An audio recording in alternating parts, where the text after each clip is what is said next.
ayer en materia internacional, ayer en la tarde, se conocía una noticia que estaba siendo esperada desde hace bastantes días, porque era el término del juicio en contra del expresidente de Brasil, Jair Bolsonaro, y por primera vez la justicia de Brasil condena a un expresidente por un intento de golpe de Estado, entre otros delitos. 27 años en total, son 24 de prisión más 3 que estuvo detenido, 27 años para él. Y para varios generales o gente de su equipo, 7 más que estuvieron también involucrados en lo que fue la planificación de un golpe de Estado en contra del actual presidente de Brasil, Luis Ignacio Lula da Silva. Claro, primero, TSF, Tribunal Supremo de Brasil, federal. Sí. Recordemos que Brasil y Argentina no son estados unitarios como el nuestro. Así es. Son estados federales donde cada región, provincia, como le queramos llamar, tiene su propio parlamento, su propio gobierno ejecutivo, el gobierno. Pero este es el Tribunal Federal y es como nuestra Corte Suprema. Exacto. Y su fallo es inapelable. Ayer en la mañana había 2 votos de culpable y 2 veredictos de culpable, y salió una jueza, un juez a decir que él era inocente. Primero, porque no tenía aforo, porque al terminar su mandato quedaba sin aforo. Segundo, que los borradores de un golpe de Estado no podían ser considerados como prueba. Y tercero, que su juicio en la Corte Suprema era improcedente, precisamente porque no era jefe de Estado. Entonces estaban 2-1 de 5 integrantes del Tribunal Supremo. Pero en la tarde ya salió el fallo de una jueza que da el 3 votos, mayoría de 3-5, no importa cuál haya sido el otro voto, claro, y lo condenan. Yo creo que lo recuerdan, pero cuando se produce esta gigantesca marcha hacia Planalto, en Brasilia, había oficiales de la policía y del ejército diciéndoles pasen nomás. ¿Sí? Entonces, eso fue el primer indicio de que había detrás algo más que una manifestación. Era una conspiración. Finalmente, esto ha sido probado. Adivinen la reacción de Donald Trump. Claro. Decir que era una persecución política, que esto había sido injusto, que él lo conoció cuando era presidente y le había parecido un muy buen hombre. Y recuerden que le puso, precisamente para presionar a Brasil, le puso aranceles del 50%. O sea, yo creo que eso es lo más grave que pasó respecto a todo este juicio. Cuando ya hay injerencia de otro país en las decisiones internas de una institución que además es bien prestigiosa, que es el Tribunal Supremo de Brasil, respecto a un intento de golpe de Estado. O sea, cuando el presidente Trump amenaza a otro país por las decisiones judiciales que se estaban tomando internamente, es una cuestión ya que traspasa todos los límites. Es que Trump traspasa todo. Es una política imperial. Sí. Yo ordeno a mis colonias lo que hagan. Es lo que hacía Roma, no me refiero a ningún... Es lo que hacía España cuando fue imperio. Una relación económico-política de centro-periferia. Eso es lo que podemos decir. Y el tipo básicamente les dice, o ustedes lo declaran inocente o se arriesgan a sanciones económicas. Imagínate, las sanciones económicas fueron, no sé, contra la parte de Sudáfrica, contra Rusia por la guerra en Ucrania, y él lo hace por un juicio de un poder independiente. Oye, Rafa, mira, estamos revisando imágenes de archivo, que es bueno acordarse de las cosas que pasaron en Brasil, si esta cuestión fue muy grave. Esto fue 8 de enero del 2022 o 23. Lo voy a chequear. 22, ¿no? 2022. 2022. Sí, cuando Bolsonaro había perdido la elección, una elección que fue bien estrecha, reñida. Fue muy reñida, me tocó estar ahí, con ambiente muy caldeado, muy polarizado en las calles, en fin, pero finalmente el electorado habló y Lula gana la elección. Lula asume la presidencia, siempre es el 1 de enero, en Brasil. Y pocos días después ocurre esto. O sea, había un ambiente que ya estaba enrarecido y empiezan manifestantes pro Bolsonaro a movilizarse hacia Planalto y a donde están los edificios de los máximos poderes del Estado. Claro. Entonces, además, simbólicamente fue muy impresionante porque es un ataque directo a las instituciones de la democracia brasileña, al estilo Washington de lo que había ocurrido contra el Capitolio, antes de que Joe Biden llegara a la presidencia, pero en este caso ya una vez que Lula había asumido la presidencia. Si buscamos el archivo, la nota que hizo Carlos Grech para esa elección, lo recuerdo pero perfecto, le pregunta a una manifestante pro Bolsonaro el día antes o el día de la elección, Y le pregunta, ¿y si Bolsonaro pierde? Y él le dice, fraude. Sí. Si Bolsonaro pierde, esto es un fraude. Cuando tú creas ese ambiente entre la enorme cantidad de seguidores, porque Bolsonaro había ganado una elección y disputó muy reñidamente la otra con Lula, estás creando una atmósfera hostil. Pero hasta ahí todo dentro del juego democrático. Pero cuando haces una conspiración para saltar, como decía, Planaltos, donde están los tres poderes del Estado, en el medio de Brasil. Claro. Brasilia es una ciudad construida y diseñada. No es ni Río ni Sao Paulo, que surgen como cualquier otra ciudad. Claro. ¿Y por qué? Porque Brasil, en algún momento, para sacar el poder de las regiones más ricas, más pobladas, lo llevó al medio, como además un simbolismo muy grande. Y si tú haces eso en Brasilia, significa que armaste un grupo para ir hasta allá. Mucha gente fue hasta allá. Con la ayuda de la policía y los militares impávidos ante estas manifestaciones.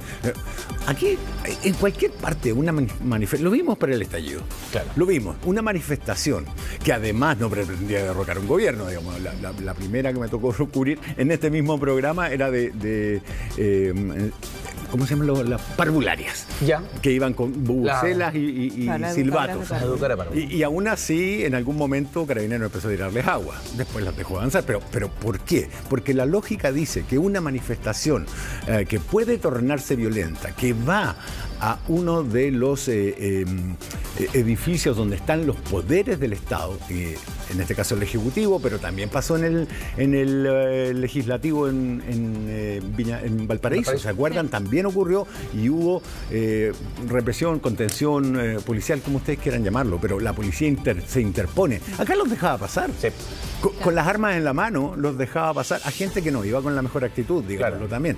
Todo eso dio indicios de aquello hasta que se encontraron estos papeles donde salían como borrador, digamos. Estaban los planes ahí. Claro, los cursos de acción, digamos, por dónde entrar, a qué lugares entrar, por dónde, y dónde iba a estar la policía, lo cual te indica directamente que la policía estaba ahí no para contenerlos, sino para dejarlos pasar. El juicio fue larguísimo, las acusaciones de injerencia política. De hecho, la jueza que ayer votó en contra, ahora no me acuerdo si es juez o jueza. Sí, jueza, Carmen Lucia Rocha. Había sido nombrada por Dilma. Sí. No era una jueza bolsonarista, digámoslo de esa manera. Y sin embargo, ella, con la presidencia que debe tener todo integrante de la Corte Suprema, dijo, esto no se apega a derecho. Podríamos terminar como en el fallo sobre Lula, que después fue anulado por ser tratado en un tribunal que no correspondía. Eso fue uno de sus argumentos, que es poderosísimo. Sin embargo, el otro juez lo consideró culpable. 3-1, no importa el quinto voto, ya perdiste, mayoría, y ahora está. Pero fueron condenado. 4 al final. Fueron 4 versus 1. Claro. Ayer se anunció cuando era triunfo. El que votó en contra, o sea, a favor de la absolución de Bolsonaro, fue Luis Fux, el juez. Él votó a favor de la absolución total en una argumentación que duró 13 horas y que generó muchísima expectación. O sea, fue seguido como partido de fútbol por la gente en Brasil, porque además esto... Lo cual es mucho decir. Inmediatamente desata muchas pasiones. Y quien votó a favor, el tercer y decisivo voto ha sido el de la jueza Carmen Lucia Rocha. Correcto. Esto además, Rafa, con acusaciones de parte del bolsonarismo en contra del presidente del Tribunal Supremo de Justicia, que fue cuestionado desde el periodo de las elecciones. O sea, Alexander de Moraes fue objeto de acusaciones permanentes de una persecución de quien estaba como presidente de la República en contra del presidente de otro poder del Estado. Entonces, desde esa época ya había muchísima tensión como desde el punto de vista de la democracia entre dos poderes del Estado, muy, muy complicado.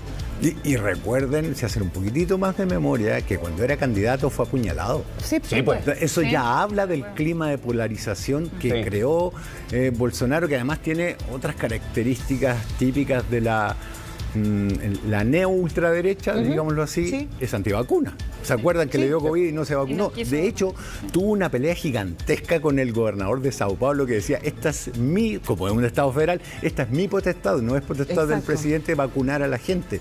En el norte de Brasil, yo me acuerdo de la nota de la ABC, era espantosa, había gente con tubos de oxígeno para sus mayores enfermos y hacían filas de 2 cuadras, porque como para Bolsonaro esto no era una enfermedad importante, no había dispuesto un operativo especial. Hubo hubo fotografías de aérea de cómo se habían ampliado los cementerios, duplicando y triplicando su capacidad para sepultar a quienes fallecieron por el COVID. Digámoslo, además, en un país húmedo y con mucha población mayor, las afecciones pulmonares son más fuertes. Sí, claro. Sí. Son más fuertes, muy calurosos. Rebeldes de manejar. Claro, sí. Claro. Rafa, volviendo al juicio mismo, a la condena, a tu juicio, ¿qué crees que condena finalmente a Bolsonaro, valga la redundancia? ¿El peso de la evidencia o el que se haya encontrado con este juez Alexandre de Moraes, que desde Estados Unidos lo han sindicado como prácticamente un perseguidor? Ya sabemos la corriente norteamericana, Marco Rubio ha apuntado directamente a él, Trump lo mismo. ¿Es, a tu juicio, suficiente el peso de todo lo que se investigó durante estos años? Veamos las imágenes que tenemos en pantalla. Esa gente rodeando Plan Alto. Podemos recordar la policía dejándolos pasar, podemos recordar el ambiente previo, podemos recordar además los borradores que se encuentran. A mí me parece que el hilo es más que evidente. Claro. Ahora, lo mismo ocurrió en Estados Unidos. ¿Y qué fue lo que hizo Donald Trump apenas accedió al poder? Indultos. Claro. Indultos. Y a mí me parece que en esta ocasión, al menos en esta ocasión, el Tribunal Supremo de Brasil ha sido harto, y el gobierno ha sido harto más justo de lo que fue en Estados Unidos. O sea, atentar contra las legítimas autoridades de un Estado, pese a que la Convención de los Derechos Humanos dice que uno puede rebelarse ante la opresión. Pero acá no había ninguna opresión. Había un presidente elegido democráticamente, absuelto por la justicia de una acusación de un delito, que había ganado una elección reñida, pero indiscutible. Y me parece que el peso de la evidencia, sobre todo los planes, que pueden haber sido un borrador, pero eran los planes igual. Y además acuérdense que hay registro de las llamadas entre los generales del ejército, de la policía y Bolsonaro. ¿Qué hacía llamándolos cuando él ya no era presidente? Claro. ¿Por qué se comunicaba con la gente que tenía que controlar multitudes durante una manifestación un expresidente, cuando esa potestad ya le corresponde al jefe de Estado que había entrado al poder? Pero la condena igual es dura, son 27 años de cárcel y me imagino es cárcel efectiva. ¿Él va a poder apelar en algún momento? No, ya no. Al Tribunal Supremo no se le puede apelar. Se apela. Ya, sí. Perfecto. 24 años ya que va a tener que cumplir. Exacto, porque él estaba detenido. De hecho, en algún momento se pensó que se iba a escapar, que iba a pedir asilo político en Argentina. Moraes le quitó el pasaporte y lo dejó con tobillera electrónica, así que ahora no tiene para dónde salir. Oye, les decía que en algunos minutos más va a haber una actualización respecto a la situación del asesino de Charlie Kirk. Están todos muy pendientes de lo que ocurre